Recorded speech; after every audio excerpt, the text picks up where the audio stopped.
Talk a little bit about the types of incense. In a previous video, we talked about aloes wood and the types of aloe wood and gave a brief overview of that. That world is obviously much deeper, and there's a lot to it. So, this is just an invitation to explore, so you can dive in and learn a whole bunch more and start learning from reading. We're going to provide both issues of the magazine that we've done on aloes wood. We hope to translate more, and we have a book up on the website for sale that has some information as well. And you can read around on the internet, of course, and learn. And find a teacher, maybe local to you, that does incense. Or if you're fortunate enough to come to Taiwan, you can meet Yuting. And it's our aim also, when we build Light Meets Life, to have a room for the way of incense and have Yuting come and teach some more courses in person, which is obviously much better. So to start off with, there's two ways of burning incense. One is to actually burn it, to light it, and it smokes. And there is some aroma in the smoke, but as I said in a previous video, a lot of the aroma is actually coming from the place where the flame is, like right next to the flame. Not within the flame where the smoke is going out, but like right next to it. It's basically roasting that, the oils in that right next to it and smoking. And then a much more refined way is to roast it with no smoke. And that will produce a much more subtle and deep fragrance. We can maybe ask her to comment on that. 就是有一方法是有烟，一个是没有烟，他们怎么分开？你是说就是你这个有烟，这个有烟，这个有烟，对，可是这个无烟的。我们可以用电子炉，对，或者是用烧的方式。那用电子炉的话，你把这放上去就不会有。对，这个可以，两个都可以。对。所以这是可是有烟的有什么好跟不好？然后没有烟烧的有什么好跟不好？没有烟的话，我们在闻的时候会是纯粹它木头的香味，就是它的味道会比较是你要的味道，是一层一层一层的出来。可是有烟的，它就是把它烧下去，然后是所有的味道一次全部出来，它就没有分很多层次。跟我们泡茶，你功夫茶的泡，它是第一泡、第二泡、第三泡味道不一样。可是如果是我们是用一个桶子把所有茶叶丢下去煮熬的，然后你喝起来就全部都是一样的味道，就不会有变化。Okay, so she said the main difference between the smoked method and the roasting method is that when you actually light it on fire, all of the aromas are coming to you at once. So you're just getting all the aromas right at one time from both what's burned and also what's roasted right next to what's burnt.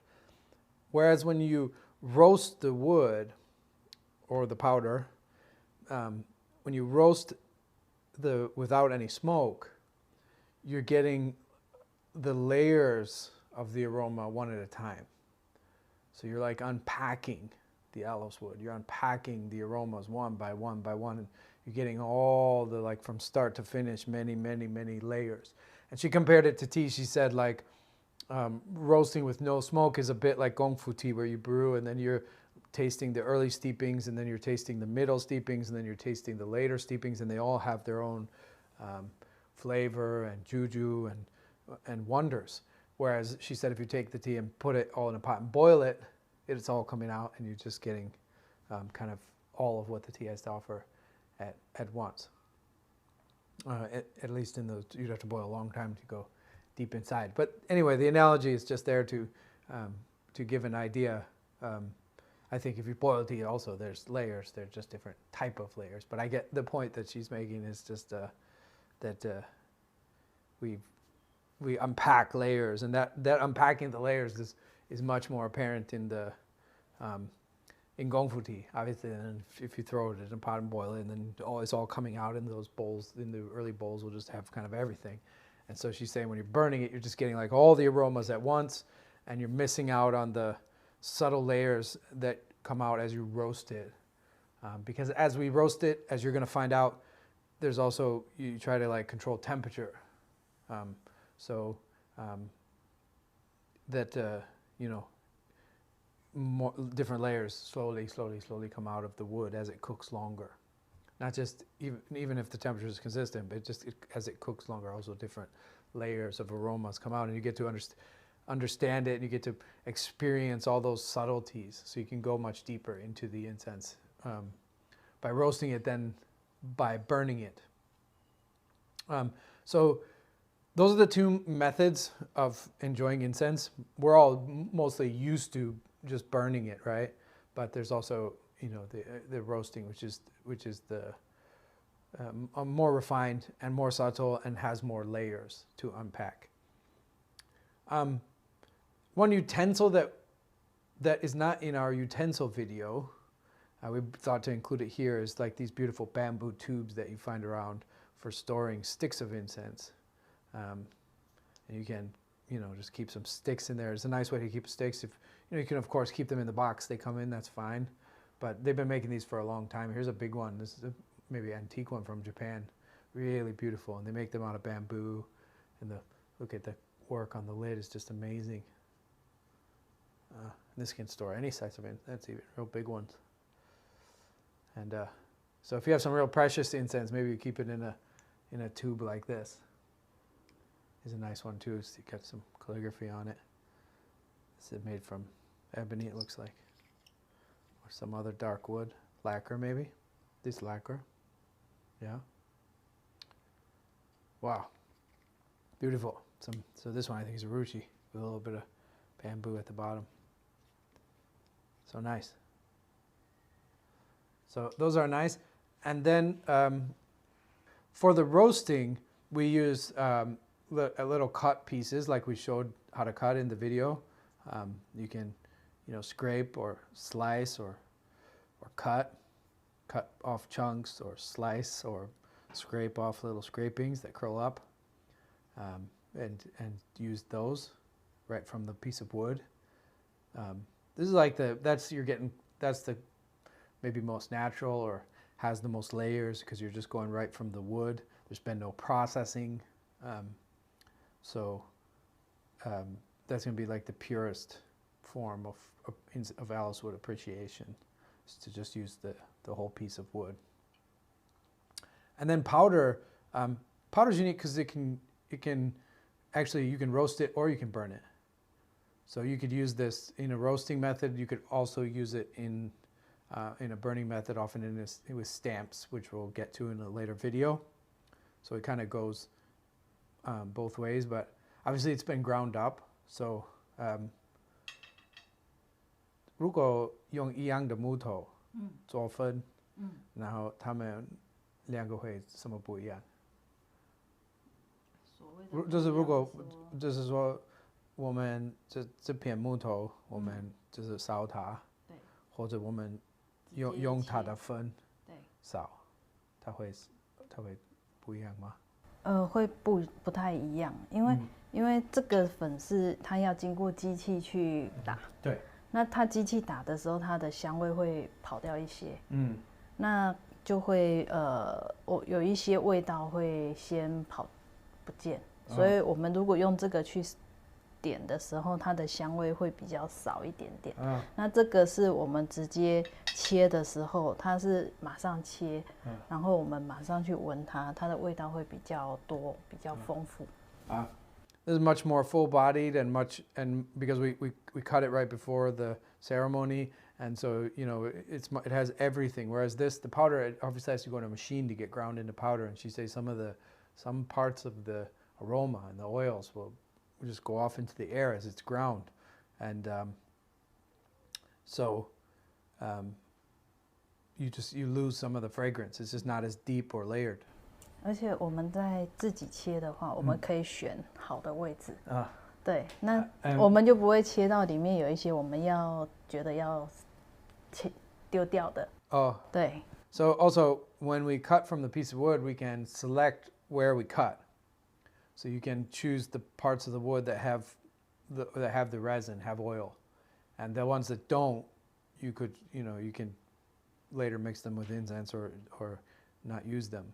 So it allows you to choose the part, whereas this is just the whole thing ground up, including the parts that don't have a lot of resin or zero resin and don't smell as much. They obviously include that so that the powder will weigh more and then be able to be sold for more.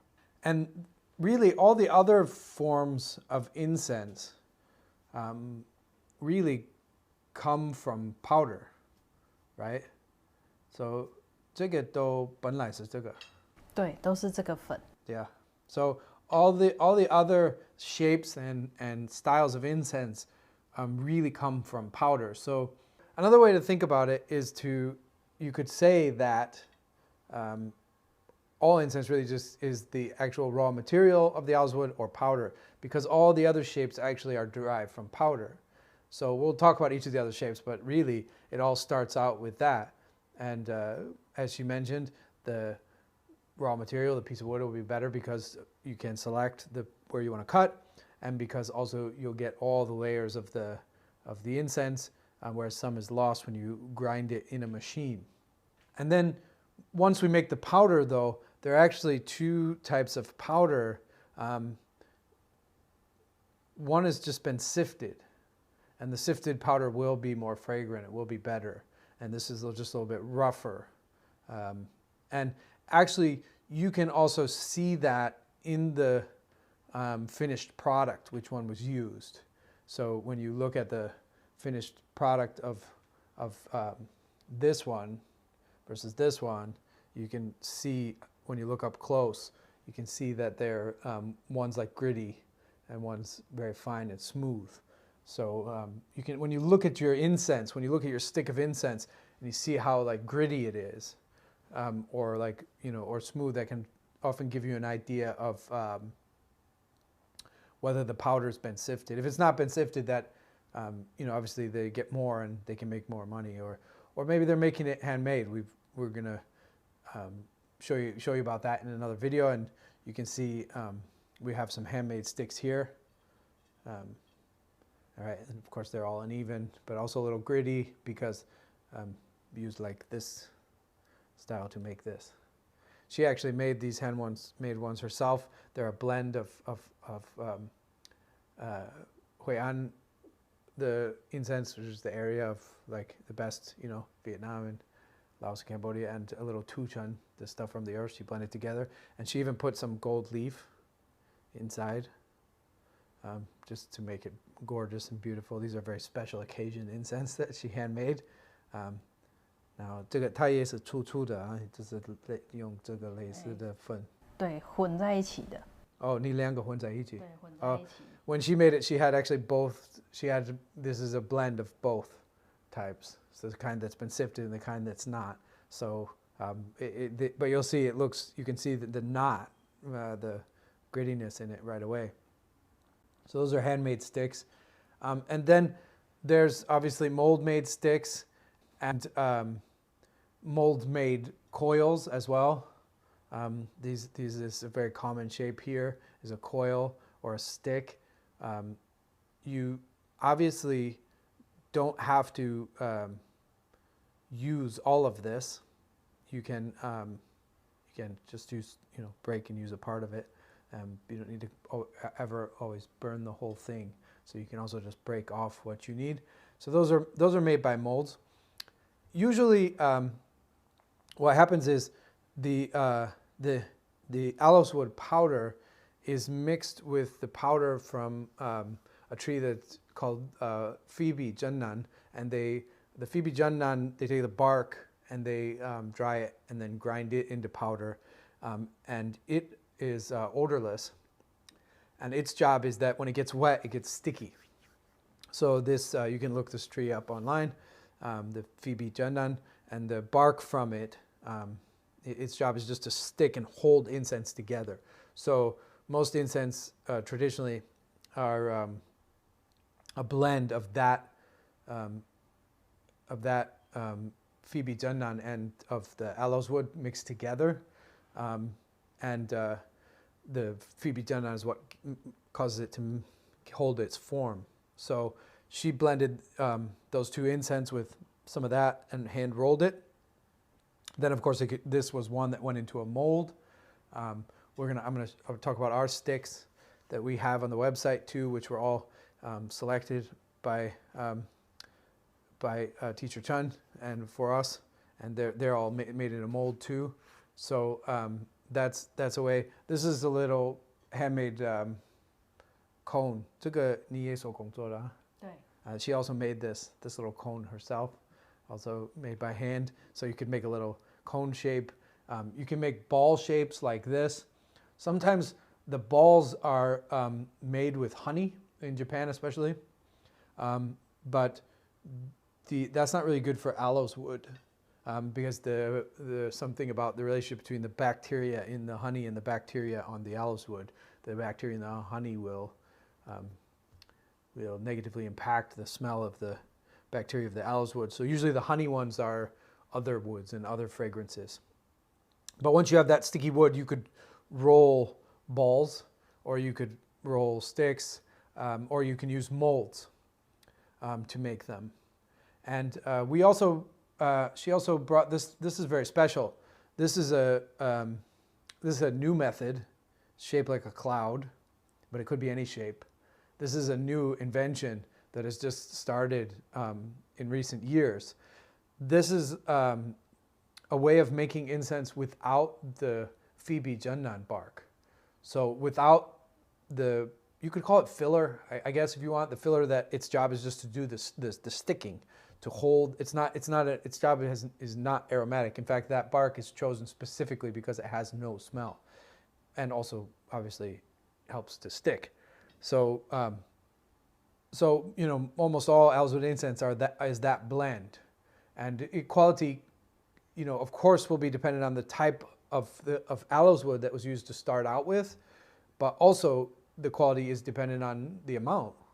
So how much aloes wood in ratio to that other wood, to that bark, the Phoebe Junnan will also determine quality. But this is a special one because this has no Phoebe Junnan bark.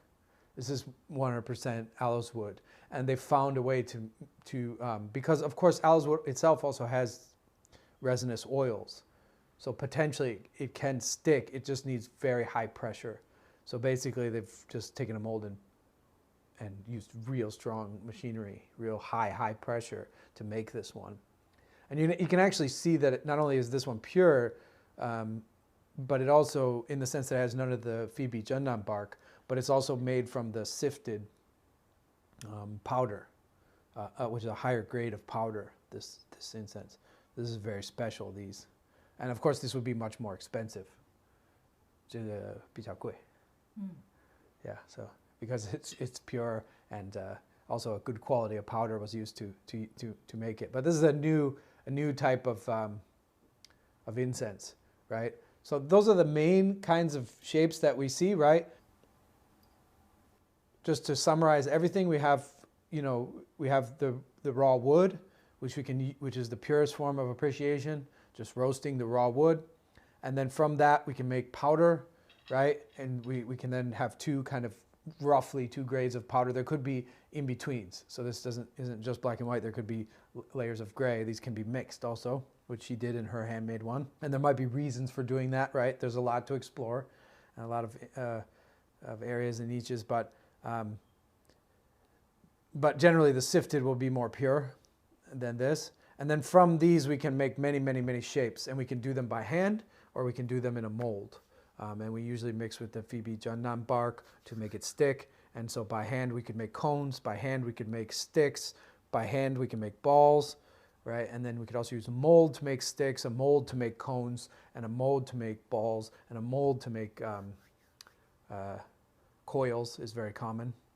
And then we have this new modern method where we don't use the Phoebe Junnan bark. We just use pure aloes wood and lots of pressure to get it to stick. And I wanted to go over the set that she chose for us as well, in case any of you are thinking of getting it. this set's very educational. It's really a really beautiful journey through the world of aloes wood, because there are 5 grades, and if you get this, you can really travel through the grades of aloes wood from region and quality, right? So the first one is just a plain in Indonesian. They call it Shinzo. We went over that in the video on aloes wood, the area of Southeast Asia. This one's from Indonesia. And then the second one is also Indonesian, but it's a sunken grade. So again, we talked about the sunken grade is there's more resin in the wood, so it can sink underwater. And then the third is also Indonesian. It's a what's called qishan, so it's like a little bit above even sunken, more resin and a little bit older. I'll ask her maybe also. 这个跟这个什么分开？就是新州水城，然后这个是新州气象。水层是指说它的这个香可以沉到水里，它的分量比较重。那奇香的话，它的味道是另外有一个味道是特殊的。那也有人说是沉香的品种跟那个奇楠的品种其实是2种树。也有人说是因为树不一样，所以它味道不一样。但是它的这个的油跟它的那个沉香，它除了重之外，它的会比较硬。这个比较气象给比较硬。So she's saying the difference between the D and C, this qishan is, a lot of people, she says, there's people that argue it's even a different species of tree, but it's certainly a different varietal. And so they're both really sunken, but the qishan, she said that wood is a lot harder, and people, as I said, think that it might even be a different species. Most people say more refined. So 这个2个都是水沉，是吗？对，它都会沉，但是这是不一样的品种，有可能是不一样品种。然后品质也是不一样。对，品质不一样。So she said they're both really sunken, right? This is that unique varietal and it is very unique, and she thinks it's a higher grade. It's a movement up to. Or you can at least say it's a movement to a different varietal from that region, but she thinks a higher grade, but they're both sunken. So then we get to the last 2. They're both Vietnamese, the Hue An region, so you're moving in geography and probably to a better varietal, most people say, and these are, more layered and subtle in texture due to obviously the terroir, the varietal and all of that. And that's, as we spoke about when we spoke about the pieces of aloes wood, that geography plays a role in quality. So the Shinzo area, the Southeast Asia versus the Hue An area is one of the ways that quality is separated. So these are both Vietnamese, and they're both from really good materials. She wanted to emphasize earlier that all of these are from wild sources. So it's all wild, it's all reclaimed, wild aloes wood, none of the man-made stuff, man-planted or using metal or other methods to attack the tree. These are all wild and made from bug bites and lightning and all the ways that we talked about when we talked about the wood. All of them are natural and wild. But this geography, this varietal is much better. And these are both really high quality. In fact, it's hard for us to separate B and A. We did separate B and A based on like aromatics. So just like, the pure bliss of how they smell. We put A, A is a little bit higher and a little bit more aromatic. And B is actually older wood.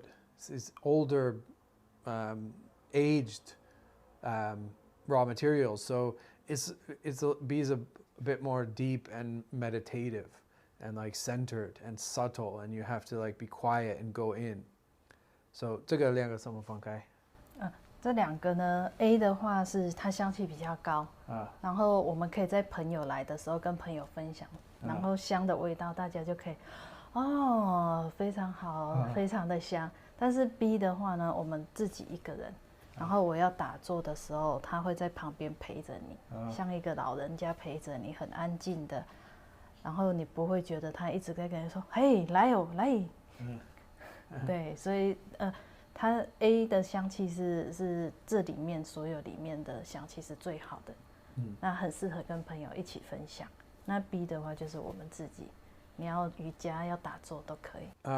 She said A is like when friends come over and you're talking and like they're just going to be so happy and like that wonderful aroma is going to just uplift them and they're going to be smiley and the gathering's going to be really good.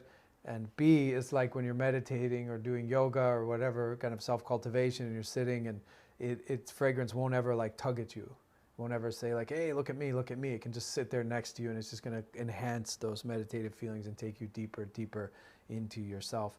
So it's a little bit less fragrant, which is why we put it at B, but it's actually a little bit more subtle and deep because of the age of the wood. It's older wood, it's older raw material. So this set is really a wonderful way to tour the geography and qualities of aloes wood using all the natural ingredients, all from wild sources and all sourced through Master Tsai and Master Chun. And so we're really excited to be able to offer you guys this. It's a really great way to tour incense. One last thing I just wanted to add to this video as we go through, because this is about the only time we're going to talk about burning sticks or cones or coils or things, something that will help you a lot, especially when it comes to really precious incense like this, is when you do burn a stick of incense, it's not ideal if you have to. If you're in a situation where you have to, because that's all you have or that's where you are, you can stick it standing up, but it's actually not ideal for them to stand up because they actually do burn a lot quicker. So it is much better to have them laying down. Whether you break off a piece or you use the whole stick, it's much better for you to like lay it down. You could do that on top of ash. So you could have ash in a censer and you lay it down on the ash and let it burn. Or on our website, we're going to have this cloth, which you might be able to, it's very affordable. And you might be able to find this also in nearby to you. But this is a kind of felt that is essentially fireproof up to a certain temperature. I think it's like a few hundred degrees. I'm not sure what the exact number is, but it's certainly fireproof well beyond incense. And so what's good about this is that you could cut it to any shape. So if you have a special incense censer for sticks or coils, maybe you have a round one or a long one that you use for sticks. Like we have one at home that Joyce loves that's shaped like a guqing, right? And it's just made of boxwood. And then you can just cut this to the shape of your censer. So you can take scissors and that's what we've done with that guqing one. You just cut it to that shape and put it inside. But this also allows you to kind of use anything for a censer. And I do that sometimes, just like a little plate or coaster, and you just cut a little bit of this out and put it down in the coaster or the dish. And then this allows you to lay the incense down flat. And by laying it flat, it will burn longer than sticking it straight up. 它这样子它会比较长时间啊。对，它放在这个布上面，它可以很长时间，而且不用怕它会烧下去。Yeah, she likes this cloth a lot too. This will burn a lot longer, and you don't need to worry about it burning anything. The other issue is when you stand them up, whether you put them in a little stand or you put them in ash, oftentimes the little bit that's in the stand or the little bit that's under the ash won't burn. So when you stand them up, right, even if you're using ash, you'll come back and you'll find like there's a little piece there. Or of course, if you got it in a little stand, like it'll burn down to the stand and then it stops. So you're losing that last little bit of your precious incense. So that's the other reason to lay it flat, because the whole thing burns up 100%, and you get to burn the whole incense. So we really recommend that if you get some really nice quality incense sticks or coils or little cloud molds or whatever it is, that you lay them flat. Start making a practice of laying them flat. Be it on ash or on this felt. I recommend getting some of this felt. Maybe you can find it at a local craft store or fabric store, or we're going to have pieces on the website for sale. They're very, very cheap, and they're just great because you could make a stencil and cut this and then put this in anything, and anything becomes a censer, which is awesome. And it doesn't even need to be deep. Do you see? Whereas if you're going to have ash, you got to have at least enough space to put the ash inside. This allows you to use like really flat things as sensors. So that also really expands the options for your chashi and your xiangxi when you use this. And you can do that metate. You can put this on just about anything and make it into a little place to burn incense. In fact, technically, and I've done this once, you could cut a piece and put it right on the table and then put stones or put something around it so that you're just making a like one-time use censer that you're just using for that particular session and never again. So I have done that. I put it right on the table and then put something around it and made a little place for incense. So this is a really useful way to burn, but we just wanted to, in general, kind of steer you towards laying them flat as opposed to sticking up, which is what we're used to from temples and altars and things, and that will cause your incense to burn longer, and it will also get you to burn the whole thing, so you'll be appreciating them more. 要跟大家讲一下，这个是特殊的防火焰的布，不是写书法的，因为很像。She wants to make sure that you're 拿写书法的拿来，然后所以烧起来。She wants to make sure that you guys are clear because. To her, this probably won't be relevant to so many of you, but to her, this very much resembles the cloth that we lay out when we do calligraphy and ink painting. And she wants to make sure you don't buy that kind because that kind will burn. So you got to make sure you don't get the kind for doing calligraphy, which is very much resembles, right? So for all, you can see how that's just something she has to say always because in Taiwan, a lot of people, would look at this and say, oh, that goes under rice paper when you paint or do calligraphy, but it's actually not. It's a special cloth that's fireproof. So you want to make sure you get the right kind. Yeah. Okay? All right. Thank you, guys.